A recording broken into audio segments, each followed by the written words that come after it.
Le chapitre 4 de la lettre aux Éphésiens présente le corps et ses relations établies, où cette portion de lettre met principalement cela en évidence. C'est un ordre céleste qui est beau à voir. Il n'y a aucune mention de quelque bouleversement de cet ordre. Cela est simplement présenté comme quelque chose qui est ici obtenu. Il n'y a pas de contestation à ce sujet, ni combat. Il s'agit d'un constat de l'ordre céleste. Vous êtes dans une atmosphère toute différente.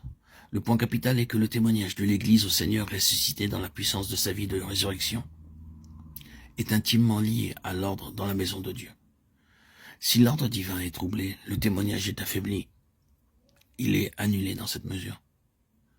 Il y a énormément de choses liées à cet ordre.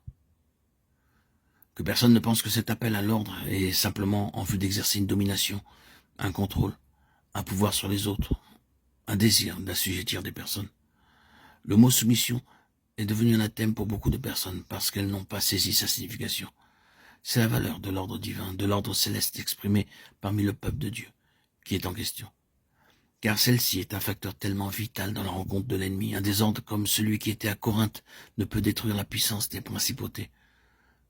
Par contre, les chefs de ce monde ne peuvent tenir devant les forces spirituelles quand un ordre céleste est établi.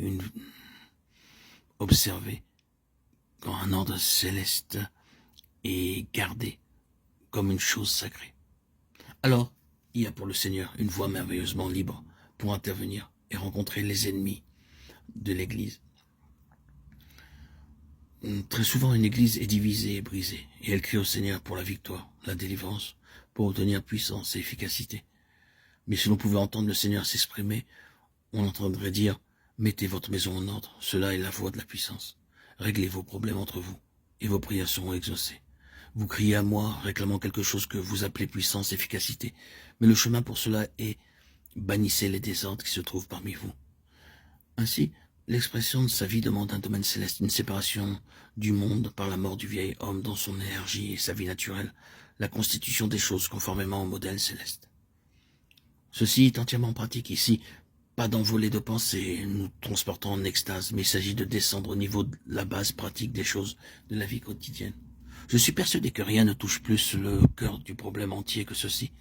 Je suis certain que la défaite de l'Église, sa faiblesse, sa faillite, dans le témoignage aujourd'hui sont dus en premier lieu au fait qu'elle est devenue tellement une chose terrestre, que les éléments du monde ont obtenu une entrée, que l'homme en tant que tel y trouve une si large place, que l'ordre divin n'y a pas cours, mais qu'un ordre de fabrication humaine se trouve dans ce que nous appelons Église.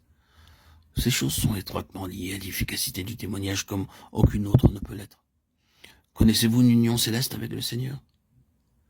Avez-vous dans votre cœur abandonné ce monde? Avez-vous accepté la signification de sa croix pour la mise de côté de tout ce qui appartient à l'homme en tant que tel?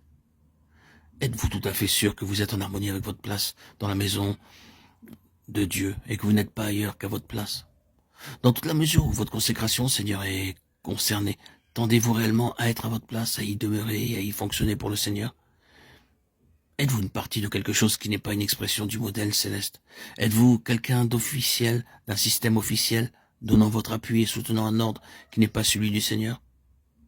Eh bien, vous serez vaincu dans la défaite générale d'une telle chose. Cela sera à coup sûr défait dans toute la mesure où l'essence même du témoignage est concernée. Ce sont des questions pratiques et directes. Que le Seigneur accorde grâce, compréhension et réponse à ce que cela signifie. Je n'ai aucun doute qu'alors que vous percevrez, la compréhension de tout ceci viendra à vous d'une manière croissante.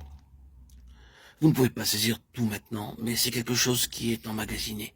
Souvenez-vous qu'il est extrêmement important de savoir si vous êtes dans la condition des Corinthiens ou dans celle des Éphésiens.